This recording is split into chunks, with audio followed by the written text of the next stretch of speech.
हरियाणा में सियासी हलचल तेज हो गई है। सीएम मनोहर लाल खट्टर सीएम पद से इस्तीफा दे दिया है। उन्होंने राज्यपाल को अपना इस्तीफा सौंप दिया है।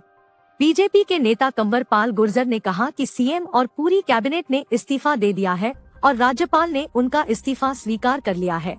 वहीं माना जा रहा है कि नायब सिंह सैनी हरियाणा के अगले मुख्यमंत्री बन सकते हैं। इस्तीफे के बाद आज ही हरियाणा में नई सरकार का गठन हो सकता है। नायब सिंह सैनी हरियाणा बीजेपी के अध्यक्ष हैं।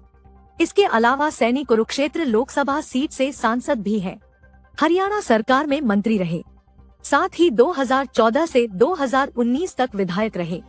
ओबीसी में सैनी समाज से आने वाले नायब सिंह सैनी 2014 से 2019 तक हरियाणा सरकार में मंत्री भी रह चुके हैं। नायब सिंह सैनी के अलावा संजय भाटिया का भी नाम मुख्यमंत्री की दौड़ में है। भाटिया करनाल लोकसभा सीट से सांसद हैं। इसके अलावा वह हरियाणा बीजेपी के महासचिव रहे। संजय भाटिया को संगठन में काम करने का भी लंबा अनुभव है। वह हरियाणा खादी और ग्रामोद्योग बोर्ड के चेयरमैन भी रह चुके हैं। भाटिया गैर जाट समाज से हैं। उनका ताल्लुक पंजाबी समाज से है। दरअसल लोकसभा चुनाव से पहले हरियाणा में सियासी हलचल बढ़ गई है। सूत्रों के मुताबिक लोकसभा सीटों को लेकर बीजेपी और जेजेपी में सहमति नहीं बन पाई। बीजेपी जेजेपी को एक सीट देना चाहती थी, जिसके बाद हरियाणा में दोनों पार्टियों के बीच गठबंधन टूट गया है। मुख्यमंत्री मनोहर लाल खट्टर के साथ पूरी कैबिनेट भी इस्तीफा दे दिया है। माना जा रहा है कि हरियाणा में नए सिरे से कैबिनेट चुनी जाएगी। वहीं मनोहर लाल खट्टर के इस्तीफे के बाद अब उन्हें बीजेपी करनाल से लोकसभा चुनाव लड़वा सकती है। हालांकि कंवरपाल गुर्जर ने कहा कि हरियाणा की कमान खट्टर को ही सौंपी जाएगी। हरियाणा के डिप्टी सीएम और जेजेपी नेता दुष्यंत चौटाला ने सोमवार को बीजेपी अध्यक्ष जेपी नड्डा से मुलाकात की थी, लेकिन सीट शेयरिंग पर सहमति नहीं बन पाई। अब सवाल ये उठता है कि क्या जेजेपी से गठबंधन टूटने के बाद खट्टर सरकार गिर जाएगी।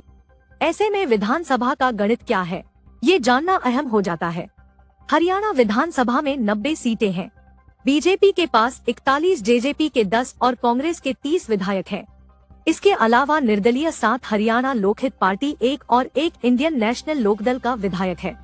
विधानसभा में बहुमत का आंकड़ा 48 है। 7 निर्दलीय विधायकों में से 6 बीजेपी के साथ हैं।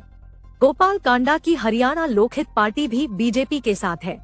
यानी बीजेपी को कुल 48 विधायकों का साथ है, जो बहुमत के आंकड़े से ज्यादा है।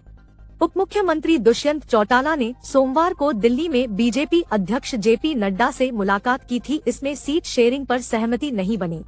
जेजेपी हिसार और भिवानी महेंद्रगढ़ 2 सीटों पर दावा कर रही है, जिसे बीजेपी देने को तैयार नहीं है। अब देखना है कि आलाकमान मनोहर लाल खट्टर को ही सीएम बनाती है या नए चेहरे को मौका देती है। आज 1 बजे शपथ ग्रहण होगा, जिसमें तस्वीर साफ हो जाएगी।